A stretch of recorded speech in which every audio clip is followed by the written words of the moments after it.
किसी गांव में भगवान शिव का एक मंदिर था। वहीं मंदिर के बगल में एक आश्रम था जहां एक साधु रहा करते थे जो मंदिर की देखभाल किया करते थे। वे हर रोज भिक्षा के लिए शहर में जाते और शाम को वापस आ जाया करते थे। वे अपनी आवश्यकता से अधिक एकत्र कर लेते थे और बाकी बचे भोजन को एक कटोरे में डालकर गरीब मजदूरों में बांट दिया करते। वे मजदूर बदले में मंदिर की सफाई और सजावट का काम करते। उसी आश्रम में एक चूहा भी अपने बिल में रहता था और हर रोज कटोरे में से कुछ न कुछ भोजन चुरा लेता। साधु को जब यह एहसास हुआ कि एक चूहा उनके भोजन की चोरी करता है तो उन्होंने इसे रोकने के लिए सभी तरह की कोशिशें की। उन्होंने कटोरे को काफी ऊंचाई पर रखा ताकि चूहा वहां तक न पहुंच सके। यहाँ तक कि एक छड़ी से चूहे को भगाने की भी कोशिश की, लेकिन सब व्यर्थ। चूहा किसी भी तरह कटोरे तक पहुंचने का रास्ता ढूंढ लेता और कुछ भोजन चुरा लेता।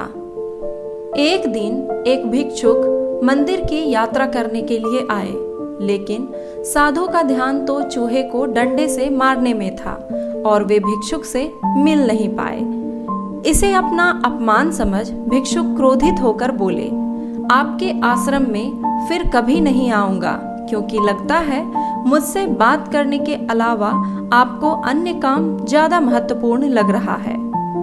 साधु विनम्रता पूर्वक चूहे से जुड़ी अपनी परेशानियों के बारे में भिक्षुक को बताते हैं कि कैसे चूहा उनके पास से भोजन किसी न किसी तरह से चुरा ही लेता है। यह चूहा किसी भी बिल्ली या बंदर को हरा सकता है। अगर बात मेरे कटोरे तक पहुंचने की है तो मैंने हर कोशिशें की है, लेकिन वो हर बार किसी न किसी तरीके से भोजन चुरा ही लेता है। भिक्षुक ने साधु की परेशानियों को समझा और सलाह दी कि चूहे में इतनी शक्ति, आत्मविश्वास और चंचलता के पीछे अवश्य ही कुछ न कुछ कारण होगा। मुझे यकीन है कि इसने बहुत सारा भोजन जमा कर रखा होगा और यही कारण है कि चूहा अपने आप को बड़ा महसूस करता है और इसी से उसे ऊंचा कूदने की शक्ति मिलती है। इस प्रकार साधु और भिक्षुक निष्कर्ष निकालते हैं कि अगर वे चूहे के बिल को खोज लें तो वे चूहे के भोजन के भंडार तक पहुंचने में सक्षम हो जाएंगे। उन्होंने फैसला किया कि अगली सुबह वो चूहे का पीछा करेंगे और उसके बिल तक पहुंच जाएंगे। अगली सुबह जब चूहा भोजन चुराने के लिए आता है तो साधु चूहे का पीछा करते हैं और उसके बिल के प्रवेश द्वार तक पहुंच जाते हैं। जब वो खुदाई शुरू करते हैं तो देखते हैं कि चूहे ने अनाज का एक विशाल भंडार बना रखा है। तुरंत ही साधु सारा चुराया गया भोजन एकत्र करके मंदिर में लेकर चले जाते हैं। जब चूहा वापस अपने बिल के पास आता है तो वह अपने बिल की टूटी फूटी दशा देखकर बहुत दुखी होता है। जब वह आगे बढ़कर देखता है तो अपना सारा अनाज गायब देख चूहा रोने लगता है।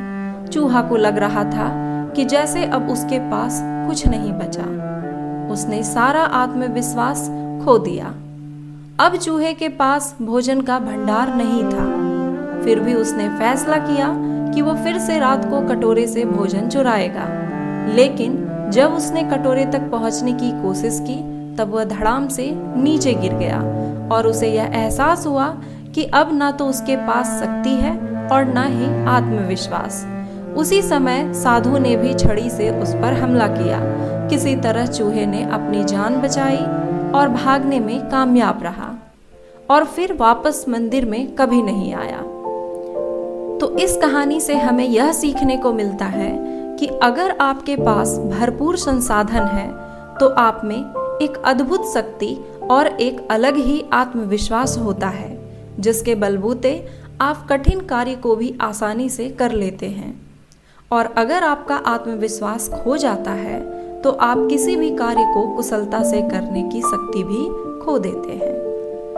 तो अगर आपको ये कहानी मज़ेदार लगी हो तो लाइक करें, कमेंट करें और दोस्तों के साथ शेयर करें। इसी तरह की और भी मज़ेदार कहानियाँ देखने के लिए चैनल को सब्सक्राइब करें और बेल आइकन को प्रेस करें।